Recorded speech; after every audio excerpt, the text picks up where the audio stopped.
বসাবে? এগুলো তো বসাবে, এখনো রেডি করেনি, মানে খেতে গেছে। এই হাঁড়িগুলো না বসাবে তো? এগুলো সব এখন গ্রিলে যেরকম, হ্যাঁ, এরকম গ্রিলে সাজিয়ে সাজিয়ে বসবে। ও এটা উনুন না? হ্যাঁ, এগুলো উনুনের ভিতরে কয়লা দিয়ে আছে। ও কয়লা আছে, হিট আছে ওই জন্য। এরকমই কি হিট থাকে না এর থেকে বেশি থাকে?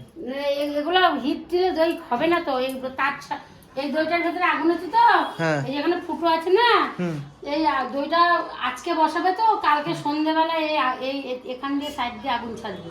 ও ওই ওই সাইড দিয়ে আগুন তাওয়া দেওয়া আছে, এই তাওয়ার ভিতরে কয়লা দেওয়া আছে, সাইড দিয়ে শিক দিয়ে আগুন ছাড়বে, ওই ওই আগুন বেরিয়ে হবে পুরো দইটা। ও আজকে বসালে কালকে বের করবে? না না, দইটা এখনো 2 দিন পর নামবে। আজকে বসাবে, কালকে সন্ধ্যাবেলা আগুন ছাড়বে, তার পরের দিন সন্ধ্যাবেলা দইটা হবে। বাবা 2 দিন লাগে? 4 দিন লাগবে, 4 দিন, মোট 4 দিন লাগবে।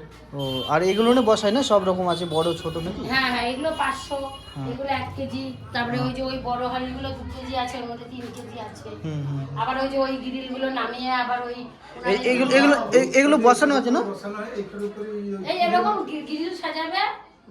বলছি ওগুলো বসানো আছে না? ওগুলো নামাবে হয়ে গেছে। ওই বসিয়ে নামিয়ে ওগুলোতে যেগুলো জ্বালাবে। আর ওগুলোতে কালকে হবে। হ্যাঁ না না, এগুলো 12 দিন থাকবে না তো। আগুন ছাড়া বলে 12 দিন থাকবে না, 2-3 দিনে নষ্ট হয়ে যাবে।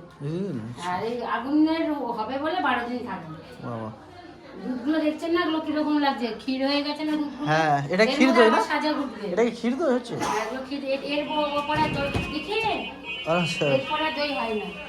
এটাই সবথেকে ভালো দই। দেখছেন ওপরে সস সব ভাজতে দলা দলা।